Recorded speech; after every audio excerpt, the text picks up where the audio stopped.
அன்பான மக்களே, நம்மளோட விஜய் வந்து கைதாயிட்டாரு, கைது செய்யப்பட்டார் அப்படிங்கிறது தான். அது காவேரிக்கு தெரிய வரும்போது காவேரி என்ன ரியாக்ட் பண்ணுறாங்க அப்படிங்கிறத நம்ம வெயிட் பண்ணி பார்க்கணும். காவேரி வந்து யமுனா தான் காரணம், யமுனா தான் ஃபோன் பண்ணி சொல்லியிருக்காங்க அப்படின்றது காவேரிக்கு தெரிய வந்தால் காவேரி என்ன பண்ணுவாங்க? பயங்கரமாக வந்து சண்டை போடுறாங்க. காவேரி வந்து யமுனா கூட பயங்கரமாக வந்து சண்டை போடுறாங்க. பயங்கரமாக சண்டை போடுறாங்க அப்படிங்கிறது தான்.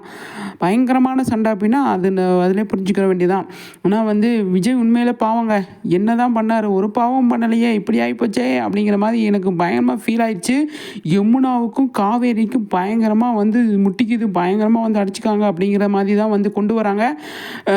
விஜய்க்காக காவேரி எவ்வளோ தூரம் விஜய் வந்து காவேரி கிட்ட பேசாமல் இருக்காரு அப்படிங்கிற மட்டும்தான் வீட்டில் இருக்கிற எல்லாருக்குமே தெரியும். ஆனால் காவேரி என்ன மைண்ட் செட்டில் இருக்காங்க அப்படிங்கிறது வீட்டில் இருக்கிற யாருக்குமே தெரியாது இல்லையா? ஆனால் வந்து விஜய்க்காக வந்து பயங்கரமாக வந்து சண்டை போடுறாங்க. காவேரி உண்மையாக சண்டை போடணும், போட்டு தான் ஆகணும். காவேரி இந்த இடத்துல ஸ்டாண்ட் எடுத்து தான் ஆகணும், நின்று தான் ஆகணும் அப்படின்ற ஒரு இடத்துக்கு வராங்க. சூப்பருங்க, பயங்கரமாக வந்து போயிட்டுருக்கு நம்மளோட மகாநதி. அப்பப்பப்பப்ப எதிர்பார்க்காத விஷயங்க. இந்த 2 வாரமாக வந்து கொஞ்சம் டல்லாக இருக்குது அப்படின்னு நம்ம ஏஆர்பி எல்லாம் நம்ம வந்து கம்மியாக இருக்குது அப்படின்னு ஃபீல் பண்ணிகிட்டு இருந்தோம். ஆனால் உண்மையாக ஒர்த்தான எபிசோடுங்க, பயங்கரமாக வந்து போயிட்டுருக்கு அப்படிங்கிறதுல எந்த ஒரு டவுட்டுமே கிடையாது.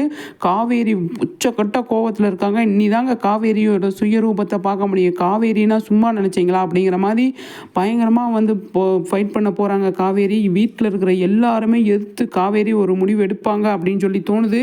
அந்தளவுக்கு ஒரு பயங்கரமான ஒரு எபிசோடாக இருக்கும் அப்படின்னு தான் நான் நினைக்கிறேன். அவ்வளோ ஒரு பயங்கரமான எபிசோடுங்க, எதிர்பார்க்க முடியாத எபிசோடாக இருக்குது நம்மளோட மகாநதி. இன்னைக்கு அல்டிமேட்டாக இருக்குங்க, பாருங்கள்.